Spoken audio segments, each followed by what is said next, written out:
So today we are going to start or revise loops. Start तो नहीं कह सकते क्योंकि आपने 11th में loops पढ़े तो होंगे, ठीक है, बट कितने समझ आए नहीं समझ आए that is another thing because most of you always have to say this कि मैम 11th वाला तो हमें कुछ नहीं आता, ठीक है, so it's okay, चिंता की कोई बात ही नहीं है, 11th वाला नहीं आता है तो कोई बात नहीं है, हम यहाँ पर ऐसे पढ़ेंगे जैसे आपने कभी पहले नहीं पढ़ा हो उस चीज को, so don't worry about that at all. So repetition control या फिर आइटरेशन या फिर सिंपल वर्ड में वी कॉल इट लूप्स। इसका मतलब क्या होता है? इसका मतलब होता है कि आपके पास कुछ सेट ऑफ स्टेटमेंट्स है, कुछ कोड है which you have to repeat again and again. को वही सेट ऑफ स्टेटमेंट्स बार बार एग्जीक्यूट करनी है। So you have to execute that statement again and again. So उसके लिए Python provides you two options, एक होता है फॉर, एक होता है while, ठीक है। for is also called as auto increment loop और ये लूप हम जनरली तब यूज करते हैं जब हमें पता होता है कि हमें कितनी बार रिपीट करना है। अगर मुझे किसी कोड को 5 बार रिपीट करना है, मुझे पता है कि वहां पे फॉर लूप बेस्ट रहेगा। मुझे किसी कोड को 15 बार रिपीट करना है, means I know that how many times have to repeat, या फिर मेरे पास एक सीरीज ऑफ नंबर्स है, मुझे उन नंबर्स के लिए उस लूप को चलाना है, सो मुझे वो पता रहेगा, ठीक है, that is called for. While होता है जब आपको ये नहीं पता कि कितनी बार लूप चलेगा, लेकिन कोई कंडीशन है आपके पास, जब तक वो कंडीशन ट्रू है तब तक लूप चलता रहे, और जैसे ही वो कंडीशन फॉल्स हो जाए वो लूप रुक जाए। So while is based on a condition rather than a number, ठीक है। इन दोनों को लिखने का सिंटेक्स अलग है, मतलब how do you right it. For example अगर मुझे पाइथन प्रिंट करना है 5 बार स्क्रीन पे, सो वन ऑप्शन इज, अगर मैं फॉर लूप से कर रही हूँ तो मैं लिखूंगी for a in range 5 colon, and inside this I write Python like this, ठीक है। अगर मुझे यही काम while से करना है तो मैं लिखूंगी a is equal to 1, a less than equal to 5, और यहाँ पर मैंने प्रिंट करा दिया Python, और यहाँ a plus equal to 1, क्योंकि अपने आप से इंक्रीज नहीं। अब आप यहाँ पर ध्यान से देखोगे चीजें क्या है, चीजें ये है हमारे पास इधर कि फॉर जब हम लिखते हैं या वाइल लिखते हैं तो ये इंडेंटेशन पाइथन में बहुत इंपॉर्टेंट होती है, चाहे आप इफ लिखो, चाहे एल्स लिखो, चाहे लूप्स लिखो। तो जब भी एक कोलन साइन आता है मतलब आपका एक नया ब्लॉक ऑफ कोड शुरू हो रहा है। So this colon means a block of code is starting, और वो ब्लॉक ऑफ कोड जो है वो इंडेंटेड होना चाहिए, ठीक है। So block of code associated with the loop must be indented, right? So it must be indented. So block of code associated with the loop must be indented. यहाँ पर indent होना चाहिए। indent अगर नहीं होगा, we don't get to know कि कौन सी statements हैं जो loop के साथ execute होनी चाहिए, ठीक है। so जितनी statements indented होंगी वो statements ही आपकी repeat होंगी under the loop, अदरवाइज वो रिपीट नहीं होगी। तो ये ध्यान आपको हमेशा रखना है, इंडेंटेशन बहुत इंपॉर्टेंट होती है पाइथन में, ठीक है। सो आपको क्या होता है, इस पे पेपर में क्वेश्चंस आते हैं आउटपुट बेस्ड कि आपको आउटपुट निकालना है, तो उसमें आपको देखना पड़ेगा कि कौन सी स्टेटमेंट्स लूप के अंदर है और कौन सी स्टेटमेंट्स लूप के अंदर नहीं है। Accordingly you will generate the output. अगर इसकी वर्किंग समझाऊं आपको तो इसकी वर्किंग में क्या हो रहा है कि ए इन रेंज, अब ये रेंज एक और स्पेशल फंक्शन है जिसको भी हम डिस्कस करेंगे। रेंज 5 का मतलब है it will generate a list of numbers from 0 to n-1। सो 0 से 4 तक आपके नंबर्स जनरेट होंगे जो एक एक करके ए में आएंगे। तो पहली बार जब लूप चलेगा ए की वैल्यू 0 होगी, और हम प्रिंट पाइथन कर रहे हैं तो स्क्रीन पे पाइथन प्रिंट हो जाएगा।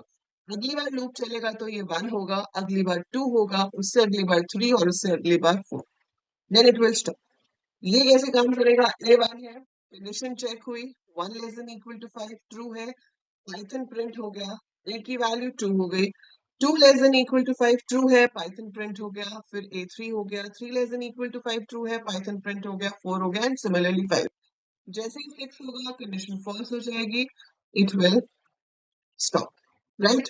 सो आप एक चीज ट्राई करो, फिर मैं आपको रेंज समझाती हूँ। मैं यहाँ पर एक कोड लिख रही हूँ and you have to tell me what will be the output for that. Just try it and write in the chat that what will be the output for this code.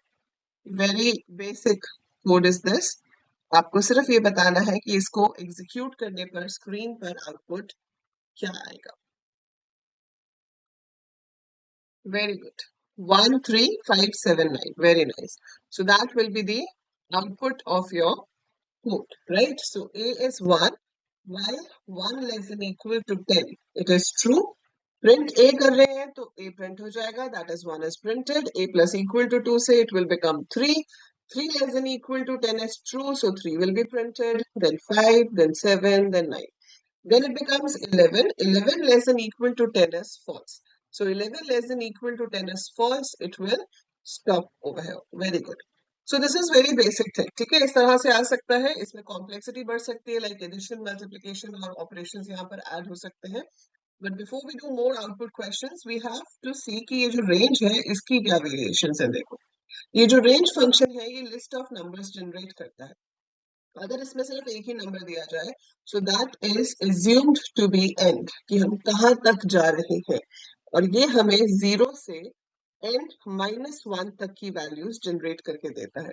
सो अगर आपने यहाँ पर लिखा है range 6, so you will get 0 1 2 3 4 5. अगर आपने लिखा है range 3, so it will only give you 0 1 2. अगर आप इस रेंज फंक्शन में दो वैल्यूज देते हैं तो वो मानी जाती है स्टार्ट एंड स्टॉप, और you can say start and and. तो वो आपको वैल्यूज देगा स्टार्ट से लेकर एंड -1 तक. मतलब अगर आपने लिखा रेंज 1,5, सो आपके पास आएगा 1 2 3 4 एंड लूप चलेगा 4 तक. अगर आपने लिखा range 10, let's say 13, so it will work for 10 11 and 12 and the loop will work for 3 times. ठीक है. तीसरा केस है हमारे पास, we have start, we have end and we have step. So start, stop and step. अब इन दोनों cases में क्या हो रहा है, पहले कि वो 1 से इंक्रीज कर रहा है ना. तो 0 + 1 + 1 + 1 करते हुए 0 1 2 3 4 ऐसे चल रहा है. जब आप स्टार्ट और एंड दोनों दे रहे हो तो भी वो 1 से प्लस कर रहा है. सो 10 11 12. लेकिन आप चाहते हो कि नहीं, वो अलग गैप से चले, 1 से ना चले. जैसे अभी हमने ऑड नंबर्स प्रिंट करा है. Now I want to print odd numbers, लेकिन रेंज की हेल्प से. सो मैं लिख सकती थी 1, 10, 2. मतलब स्टार्ट कहाँ से करना है, 1 से. मैक्सिमम कहाँ तक जाना है, 10 तक. We have to increase by 2 every time. So it will be 1, 1 + 2 3, 3 + 2 5, 5 + 2 7, 7 + 2 9, 9 + 2 11 होता है, जो कि रेंज से बाहर है. So it will stop. Alright, so this is what is your output for range. अगर हम इसको range से लिखते हैं तो कुछ इस तरह से लिखते हैं. For A in range 1, 10, 2 and then यहाँ पर आ जाता print A. So that will also print the same thing. ठीक है. तो इसमें एक तो इस तरह से आ जाते हैं क्वेश्चंस आपको. दूसरा इसमें एक्यूमुलेशन पे आ सकते हैं. एक्यूमुलेशन जैसे 11th में तो प्रोग्राम आ सकता था कि write the code to find factorial of a number. यहाँ पर तो ऐसा कोड नहीं आएगा, ऐसे प्रोग्राम लिखने के लिए नहीं आएगा. ठीक है. बट हाँ, ऐसे आउटपुट पूछ सकते हैं कि मान लो f इज इक्वल टू 1 और फिर यहाँ पे लिख दिया for n in range 10, 13, f is equal to f multiplied by n and then print f. अब आउटपुट वाले क्वेश्चंस में बहुत ध्यान से आपको देखना है कि ये जो प्रिंटिंग की स्टेटमेंट है, ये लूप के अंदर है या ये लूप के बाहर है. अगर ये लूप के अंदर है, that means it will be printed again and again. और अगर ये लूप के बाहर है, so it will be printed only once. ठीक है. सो अब ये f इनिशियली 1 था, इसके अंदर हम क्या कर रहे हैं, f मल्टीप्लाइड बाय n. सो 1 × 10, 10 हो गया. अगली बार लूप चला, 10 × 11, 110 हो गया. अब 110 को हम 12 से मल्टीप्लाई करेंगे, जो भी आएगा वो रिजल्ट होगा, क्योंकि 13 के लिए तो लूप चलेगा नहीं. ठीक है. अगर प्लस करा रहे होते तो हम प्लस कर देते. सो जो भी ऑपरेशन है वो आपको परफॉर्म करते जाने हैं. और अगर यही प्रिंट इंडेंटेड होता तो आपका आउटपुट होता 10, 110 and then whatever comes after that. So ये मेरे पास बनता है 122. सो 1220. सो इसमें आउटपुट क्या आएगा, 1220. ठीक है. लेकिन अगर ये प्रिंट इंडेंटेड होता तो आपका आउटपुट आता 10, 110 एंड 1220. ठीक है। सो ये चीज ध्यान रखनी है आउटपुट के टाइम पर। सो ये तो हो गया बेसिक तरीका लूप्स को लिखने का और उनके आउटपुट निकालने का। अब इसमें आपके पास तीन स्टेटमेंट्स और हैं which are use to change the flow of data in loops specially. एक है ब्रेक, एक है कंटिन्यू, एक और है बट वो ज्यादा कुछ करती नहीं है, बट आपको पता होना चाहिए कि that's a statement called pass. So break, continue, pass, याद है कुछ उसके बारे में?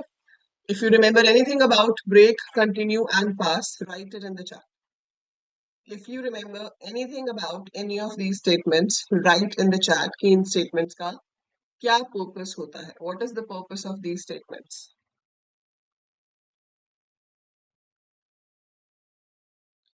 So break statement है जो आप loops के अंदर use कर सकते हो, usually with a condition. ठीक है, loop है, loop के अंदर condition देंगे और उसके अंदर हम break, continue या pass का use करते हैं. ठीक है, purpose क्या होता है? break का purpose होता है to टर्मिनेट द लूप, मतलब आपका लूप ही वहां पर रुक जाएगा, आगे की जो साइकिल्स हैं उसकी जो आइटरेशंस हैं वो काम नहीं करेंगी। ठीक है, इसका पर्पस क्या होता है? To terminate the current cycle, जिसको आप आइटरेशन भी कह सकते हो। सो करंट साइकिल और iteration is only terminated, rest of the loop continues. और पास कुछ नहीं करता है, pass simply skips a statement. So pass का मतलब है कि डोंट डू एनीथिंग। ठीक है, so it's a non executable statement. तो अगर आपको 1 मार्क का क्वेश्चन पूछ लिया जाए पेपर में कि write the statement which is non executable in Python, so answer will be pass. Pass is a statement जो कि नॉन एग्जीक्यूटेबल स्टेटमेंट होती है। ठीक है, अब इसका यूज समझने के लिए लेट्स टेक एग्जांपल। आपने यहाँ पर क्या किया, आपको एक लूप लगाया आपने फॉर ए इन रेंज। ठीक है, and I take 1, 11 and I check here कि अगर तो a mod 3 0 है तो ब्रेक हो जाए, अदरवाइज हम a की वैल्यू को प्रिंट करेंगे। ठीक है, सिंपल सा कोड है। अब ये कैसे काम करेगा? a में पहली बार 1 था, 1 mod 3, 1 को 3 से डिवाइड करो तो रिमाइंडर 1 ही बचता है, तो कंडीशन फॉल्स है, प्रिंट पे आ गए, 1 प्रिंट हो गया। फिर 2 हुआ, 2 mod 2 0, नहीं 2 mod 3 0 नहीं होता, सो प्रिंट 2 हो गया। फिर 3 हुआ, 3 mod 3 तो 0 होता है, 3 को 3 से डिवाइड करेंगे रिमाइंडर 0 आएगा। 3 को 3 से डिवाइड किया, रिमाइंडर 0 आया, तो क्या होगा? ब्रेक एग्जीक्यूट होगा। ब्रेक एग्जीक्यूट होने का मतलब है कि आपका लूप यहीं पर टर्मिनेट हो जाएगा। सो लूप मेरा यहीं खत्म हो जाएगा। So loop finishes, loop ends over here, we come out, that is it, this is the output. क्योंकि जहां ब्रेक एग्जीक्यूट हुआ लूप आगे चलेगा ही नहीं, it will not go on further. ठीक है, अब यही चीज अगर मैं कंटिन्यू से करती, सेम चीज है, मैंने सेम चीज लिखी है यहाँ पर। If a mod 3 is equal to 0, continue, print a। अब जब वो 1 था कंडीशन फॉल्स थी, प्रिंट पे गए 1 प्रिंट हो गया, 2 पे भी कंडीशन फॉल्स थी, 3 पे कंडीशन ट्रू है, 3 mod 3 0 है। सो 3 mod 3 0 है तो कंटिन्यू, कंटिन्यू क्या करता है? नीचे की स्टेटमेंट्स को स्किप कर देगा और वापस लूप के टॉप पे चला जाएगा। So statements below are skipped and it moves on back to the top position। यहाँ आ गया। ठीक है, यहाँ आ गया तो अब क्या होगा? यहाँ पर क्या होगा? इसको 3 को स्किप कर देगा, अब ये इंक्रीज होके 4 हो जाएगा। 4 mod 3 0 नहीं होता तो प्रिंट ए होगा, 5 mod 0 भी, 5 mod 3 भी 0 नहीं होता, 6 mod 3 0 है, 6 2 3 होता है, फिर कंटिन्यू हो जाएगा, 6 प्रिंट नहीं होगा, फिर 7 8 और उसके बाद 10। So this will be the output with continue. ठीक है, सो ब्रेक जहां एग्जीक्यूट हुआ, लूप वहीं पर खत्म हो जाता है। Loop terminates then and there, आगे का कुछ भी एग्जीक्यूट नहीं होता। जबकि आपके पास अगर कंटिन्यू स्टेटमेंट है तो जहां पे भी कंटिन्यू एग्जीक्यूट होगा उसके नीचे वाली स्टेटमेंट्स एग्जीक्यूट नहीं होंगी, लेकिन उसके आगे का लूप कंटिन्यू करेगा। ठीक है, अगर पास होता तो पास कुछ भी नहीं करता। ठीक है, तो उसका कोई खास यूज है ही नहीं, आपका जहां पे भी पास एग्जीक्यूट होगा मतलब डोंट डू एनीथिंग। सो वो आपको ज्यादा यूज करने को आएगा भी नहीं, उसमें सिर्फ आपसे ये पूछा जा सकता है कि भाई फॉलोइंग आर द कीवर्ड्स, तो उसमें से कीवर्ड है या नहीं, तो हाँ pass is a keyword and it is the non executable statement. ठीक है, इसके बाद आपको लूप्स में पता होना चाहिए नेस्टिंग ऑफ लूप्स क्या होती है? नेस्टिंग ऑफ लूप्स में 12th पे बहुत रेयर ही कोई क्वेश्चन आता है। फाइल हैंडलिंग में जब आप प्रोग्राम बना रहे होते हो तो जरूरत पड़ सकती है आपको एक लूप के अंदर एक और लूप यूज करने की, बट फिर भी पता होना चाहिए। सो नेस्टिंग ऑफ लूप्स का मतलब है लूप इनसाइड अनदर लूप। ठीक है, अब वो कुछ भी हो सकता है, फॉर के अंदर वाइल हो सकता है या वाइल के अंदर फॉर हो सकता है, कुड बी एनीथिंग। बट एक चीज हमेशा ध्यान रखनी होती है कि for one cycle of the outer loop, अंदर वाला लूप अपने पूरे साइकिल्स चलता है।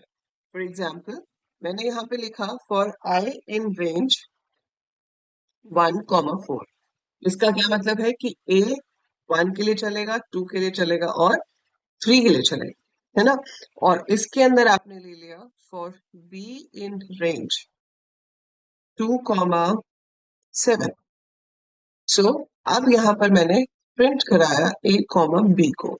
So what will it print? देखो ए पहली बार 1 है, बी शुरू हो रहा है 2 से 7 तक जा रहा है, सो बी की वैल्यू 2 होगी, 3 होगी, 4 होगी, 5 होगी, 6 होगी, देन इट विल स्टॉप, है ना। सो ये चलेगा 5 बार, जबकि ए 1 ही रहेगा तो ये उतनी बार स्टेटमेंट एग्जीक्यूट होगी, प्रिंट ए कॉमा बी। तो ए 1 था, बी 2 था, ए 1 ही रहेगा, बी 3 हो जाएगा, ए 1 है, बी 4 हो जाएगा, 1 है, 5 हो जाएगा, 1 है, 6 हो जाएगा, 7 पे स्टॉप हो गया, फिर बाहर वाला इंक्रीज होगा, फिर ए आपका 2 हुआ, बी दोबारा से 2 से ही शुरू होगा फिर से। सो it will B 2 2 2 3 2 4 2 5 2 6, again a will become 3 and b will start again from 2 3 4 6, so it will be 3 2 3 3 3 4 3 5 3 6. Got it? So this is how it works. This is how it works, right? So nested loop का मतलब है अंदर वाला loop सारी cycles चलता है। So for one cycle of outer loop, inner loop completes all its cycles. ठीक है, ये चीज आपको ध्यान में रखनी है।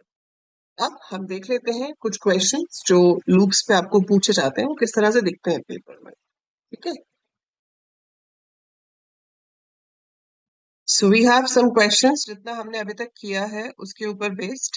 ठीक है, सो आपको बताना है कि इनके आंसर्स क्या होंगे। सो आपको ऐसे ही 1 मार्क के क्वेश्चंस जो है वो एग्जाम में आ सकते हैं।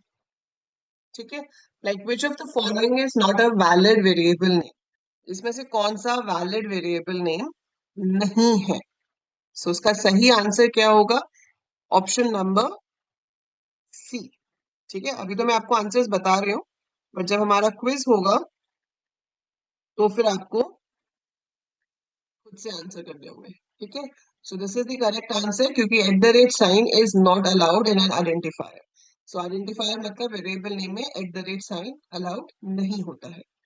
हम असाइनमेंट अगर ऐसे करते हैं तो बताओ बी की वैल्यू क्या होगी? सो ऐसे असाइनमेंट पॉसिबल है, पहले 100 सी में जाता है, वही बी में और वही ए में, so B is also going to be 100 in this case. ठीक है, देन आपके पास अगर इस तरह से असाइनमेंट की जाए A B C is equal to 100 90 80, so 100 goes in A, 90 goes in B, 80 goes in C. जब आप प्रिंट बी करोगे तो अब आपका आंसर 90 आएगा, क्योंकि उसके अंदर 90 गया है। ठीक है, 100 माइनस 20 प्लस 30, सो हमने अर्थमेटिक ऑपरेटर्स और उनकी प्रेसिडेंस करी थी, दोनों सेम लेवल पे हैं। तो जब सेम लेवल के ऑपरेटर्स होते हैं तो लेफ्ट टू राइट जो पहले आ जाए वो पहले हो जाता है। सो 100 minus 20 gives you 80, 80 plus 30 gives you 110. That's the answer for this one. अब यहाँ पर आपके पास ब्रैकेट्स आ गए जिन्हें हम यहाँ पर पेरेंथेसिस कहते हैं। सो पेरेंथेसिस सबसे पहले सॉल्व होंगी, it will be added first, 50 हो जाएगा, 100 minus 50, 50 will be the answer. Which of the following is not an operator in Python? So हमारे पास Python में डबल स्टार होता है किसके लिए? रेज टू द पावर, जिसे हम एक्सपोनेंट कहते हैं। This is for your floor division और integer division, and double equal to is for comparison. We don't have double plus sign, ये C++ जावा में होता है, to increase the value of a variable by 1, but it's not there in Python. The operators which work on the binary values of variables are called, जो binary values पे काम करते हैं वो बिटवाइज ऑपरेटर्स होते हैं, ठीक है। They don't work on the actual value, जैसे अगर 95 है तो वो 95 पे काम नहीं करेंगे, वो 95 की बाइनरी वैल्यू पे काम करेंगे। What will B 90 plus 45? Now you can see the quotes around it. Quotes का मतलब है ये स्ट्रिंग है, और जो प्लस का साइन है जब वो स्ट्रिंग्स के साथ यूज होता है तो वो कंकैटिनेट करता है, मतलब कि ज्वाइन करता है। सो 90 प्लस 45 will give me 9045, ठीक है। तो एक तो इस तरह के क्वेश्चंस आपके बन जाते हैं, दिस टाइप ऑफ क्वेश्चंस, ठीक है।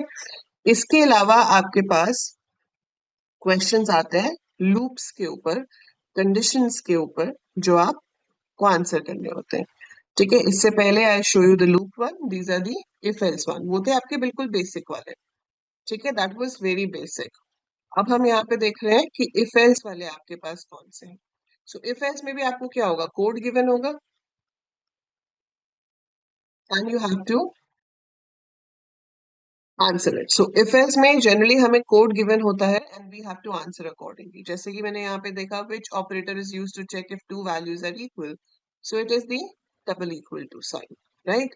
ऐसे ही आपके पास आ गया कोई भी कोड यहाँ पर, जैसे ये दिया हुआ है, what will be the output of the given code? So a is equal to 10, आगे चेक किया, if a is equal to 10 print high else print by। अब इसमें से काफी बच्चे हाई आंसर कर देंगे, पर अगर आप इस कोड को ध्यान से देखो तो इसमें इक्वल टू वाली कंडीशन पर सिंगल इक्वल टू लिखा है, जबकि डबल इक्वल टू होना चाहिए था। सो ये देगा error, so this will generate error. ये सही कोड है। अगर ये वाला, अच्छा ये भी सही नहीं है क्योंकि इसमें इफ का आई कैपिटल है और एल्स का ई कैपिटल है, तो ये केसेस भी आपको बहुत ध्यान से देखने हैं, इसमें भी एरर था, ठीक है। Now if you have this code SP is 300, CP is 250, if SP greater than CP, profit is SP minus CP। तो हाँ, सिंटेक्स देखो, इफ स्मॉल है ठीक है, सिंटेक्स वाइज सब ठीक है, तो लॉजिक के हिसाब से आपका इसका आंसर आएगा profit is 50, option number A. So this is the set of questions जो आपसे इफ के ऊपर बेस्ड पूछे जा सकते हैं, ठीक है। ऐसे ही आपसे क्वेश्चंस पूछे जा सकते हैं लूप्स के ऊपर, तो लूप्स में भी आपको कोड गिवन होगा और आपको बताना होगा कि उसका आंसर क्या है, ठीक है। सो लूप लिखा हुआ होगा and you have to run it, you have to execute it, जिसे हम ड्राई रन करना कहते हैं। सो वो ड्राई रन करने के बाद आप देखेंगे कि उसका आउटपुट जो है वो क्या निकलेगा। सो ऐसे आपको ज्यादा क्वेश्चन तो नहीं, बट हाँ एक दो क्वेश्चन जरूर आ सकते हैं। बट चाहे एक दो क्वेश्चन आए, जब हमारा टारगेट होता है 100 मार्क्स का, तो हमारे लिए वो एक दो क्वेश्चन भी बहुत इंपॉर्टेंट होता है, क्योंकि हम कुछ भी गलत नहीं कर सकते। So we not in a condition to do anything wrong, right. So जैसे कि ये क्वेश्चन है, देखो, this is based on if A में 10 है, बी में 20 है, सॉरी 70 है, ठीक है। If a plus B greater than 50, so 70 plus 10 is 80, 80 greater than 50 is true. So हम प्रिंट क्या कर रहे हैं, 80 minus b that is 70, so 80 minus 70, right. Else we are printing a plus b। So इस case में आप a minus b कर रहे हो, तो a माइनस b कर रहे हैं, तो a 10 है, b 70 है, so we are doing 10 minus 70। So 10 minus 70 करेंगे तो क्या हो जाएगा, माइनस 60। सो इसमें जो सही आंसर होगा वो आपका माइनस 60 होगा, ठीक है। सो यहाँ पर हम a माइनस बी परफॉर्म कर रहे हैं, a 10 है और b 70 है, so that's why minus 60 will be your correct answer. ऐसे ही अब ये लूप का क्वेश्चन है, फॉर i इन a, ये लिस्ट है। फॉर i इन a का मतलब है i में पहली बार 3 आएगा, फिर 4, फिर 5। So for i in a जब i 3 है तो हैश मल्टीप्लाइड बाय 3 प्रिंट हो रहा है, that means 3 bar hash print हो जाएगा। फिर i4 होगा तो 4 बार हैश प्रिंट हो जाएगा। फिर i5 होगा तो 5 बार हैश प्रिंट हो जाएगा, क्योंकि अगर हम किसी भी कैरेक्टर को नंबर से मल्टीप्लाई करते हैं तो वो कैरेक्टर उतनी बार प्रिंट हो जाता है। So that's why its output will be option number B, ठीक है। अब जैसे ये कोड है, आपको इसका आउटपुट बताना है, तो वी हैव अ लिस्ट 12, 22, 18, 13 है, k 0 है। इस लिस्ट में से एक एक करके नंबर i में आएंगे। सबसे पहले आया 12, उसने चेक किया कि क्या 12 k से बड़ा है, के में तो 0 था। हाँ, बड़ा है तो के की वैल्यू चेंज होके 12 हो गई। फिर प्रिंट नहीं है क्योंकि वो इंडेंटेड नहीं है। फिर ऊपर गया, अब 22 आ गया। क्या 22 12 से बड़ा है? यस, के की वैल्यू फिर से चेंज होके 22 हो गई। फिर 18 आया, क्या 18 22 से बड़ा है? नो, तो के की वैल्यू चेंज नहीं होगी। फिर आई में 13 आया, क्या 13 22 से बड़ा है? नहीं, तो भी वैल्यू चेंज नहीं होगी। लूप खत्म हो गया। तो आपकी ग्रेटेस्ट वैल्यू जो है वो के में है। So basically this code is to find the greatest value, the maximum value out of a list. तो इसका आंसर आएगा 22। तो this is how you get questions, ठीक है। सो इस तरह आपसे क्वेश्चंस पूछे जाते हैं जो आपको सॉल्व करने होते हैं। Fine. So this is how you can get questions. ऐसे बहुत क्वेश्चंस की प्रैक्टिस हम आगे जाके करेंगे। एंड नेक्स्ट क्लास में हम लिस्ट को पढ़ेंगे डिटेल में। So we will be studying list in detail in the next class.